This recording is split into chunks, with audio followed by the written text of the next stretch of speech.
Well, good morning and welcome to Zen Fits here in Blackstone, Virginia, the center of the world. And how was your Thanksgiving? Thanksgiving, kind of like the day after Christmas, It's got, all the leftover, the food you got to put away, and the dishes that didn't get washed, and you got to sort out. Excuse me. You got to put all the platters away, and you got to put the chairs back, and you got to fold up the extra coffee table, and then there's all those glasses lying around the house, and you got to collect that, and you got to find a place to put all the food that didn't get eaten, and then you prepare and you think, oh, we've got enough food here for a week. Leftovers. So the day after Thanksgiving is kind of like the day after the sacrifice. I gave a talk, I think I did, on Thanksgiving as an American Mass and a secular Eucharist. In the Catholic Mass, not so much in the Protestants, but in the Catholic Mass, you have a feast every day. You have dinner every day. And it's a sacrificial dinner. It goes all the way back in time. In the beginning of history, when the early civilizations were the early societies, the king was sacrificed. The planning societies, the planning cultures were sacrificial cultures. And the king was sacrificed willingly. Every 4 years, 8 years, I don't know which, he was dismembered, and then the people ate the flesh, the sacred animal, But then they figured out, well, let's substitute there's some other human, like the Aztecs did, So they would, take some willing victim. The virgin or whatever, and then for a year he would be king, and then at the end of the year would be sacrificed and eaten. This is the way society renewed itself. But then it evolved, and they'd be, well, let's sacrifice an animal. So you sacrifice a lamb or a bull or something, a sacrificial animal. And then it even moved from there to an abstract sacrifice, like the Christian Mass, So you don't sacrifice an animal, or you don't sacrifice a human. You break some bread. So the bread becomes holy. And you dismember the bread. And then, well, we don't want to use bread, so let's use a wafer. So now you have little wafers of abstract pieces of bread, and you eat these fragments. But if you trace it all the way back, you see, it goes back to a living sacrifice.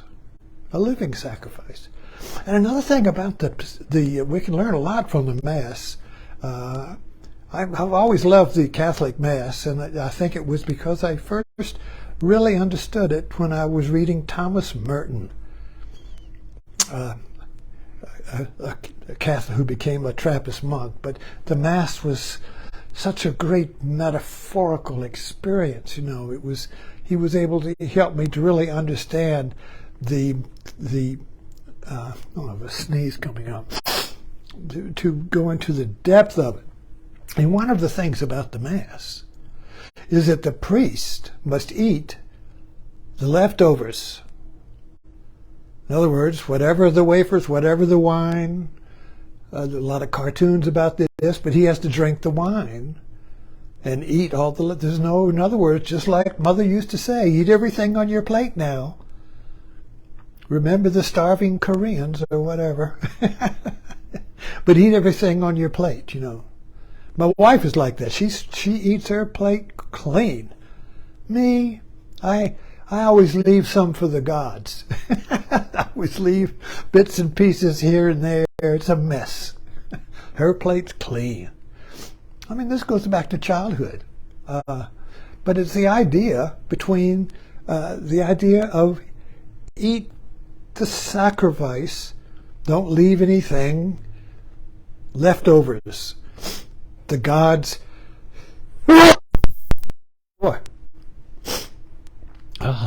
satori. You do know they say that, you know, a sneeze is the next thing to death.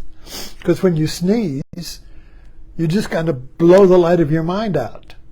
In that moment of the sneeze, there is nobody. You feel another one coming on. Oh, this is good, isn't it?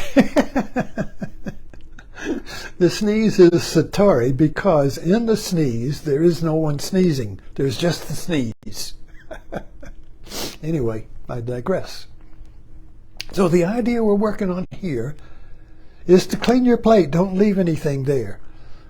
And this goes back to the ancient rituals of sacrifice, in that the sacrifice must be eaten. You can't leave anything, no leftovers. You can't leave anything. Everything, like in the South, the pig, the hog, is the sacrificial animal. And they know in the South, they say we eat everything except the squeal. So we eat everything except the squeal, which means that we clean the plate of the sacrifice. When there's a sacrifice, you eat everything. But this is a metaphorical meaning, because now I got a runny nose. And because life is sacrificial. The ancients understood this. Life is a sacrifice, in the sense that you have to throw yourself into life in order to be alive. You have to throw yourself into the fire of the moment in order to be alive. Don't hold anything back. If you hold a little something back, your sacrifice is not complete. And you're going to have a life full of leftovers, you see. When you eat the whole meal, when you clean the plate, when you jump into the fire of the moment or life, and you're completely burned up, you are completely renewed. That's the phoenix bird of ancient Persia that rises out of its own ashes. This is a heavy metaphor. The idea that you can't have any leftovers, because what is leftovers but unfinished food, unfinished actions, regrets, the sense of self, you see. Our very sense of self is a leftover. Our sense of self is an action we didn't eat. Is an action we didn't let the fire burn up. We held a little bit back. I don't want to give everything up. I want to hold back a little something. I want to have a little insurance, because maybe it isn't true. You know, I got to hold something back of me, just a little bit. Just got to hold back a little bit, you see. It's a leftover. The gods don't like that. So the idea here, I'm just playing with this. Thanksgiving is a day of leftovers, you know. And we have leftovers, which is yesterday's food, which is dead food. Which is dead food. You see, leftovers is dead food.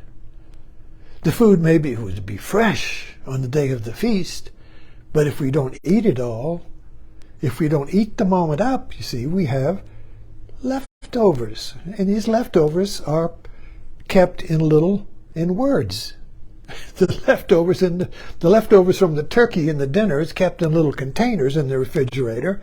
But when the sacrifice is the sacrifice of the moment, the living fire of the moment, you see, the leftovers are kept in words, in regrets, in grievances. Oh, there's a good one. Our refrigerator today in America is filled with grievances, leftover yesterdays. We never, like the Civil War, we never really finished the Civil War, so there's leftovers. So we're eating the leftovers from the Civil War. We're eating the leftovers from the Civil War. We never finished the sacrifice. We never finished it. There is no unconditional end to it. Like World War II, the Germans and the Japanese surrendered unconditionally. That's it. No leftovers. No regrets. World War II, happened because the First World War had leftovers. Regrets, anger, revenge. All of these negatives, you see, are leftovers from an incomplete sacrifice. And in a sacrifice, everything is burned up. That's it. And now you can start anew. Now you can have a fresh day, a new day, a creative day, a bright day, because you're no longer shadowed by the unfinished yesterdays. So, think about that when you eat the refrigerator full of yesterdays. Thanks for dropping in.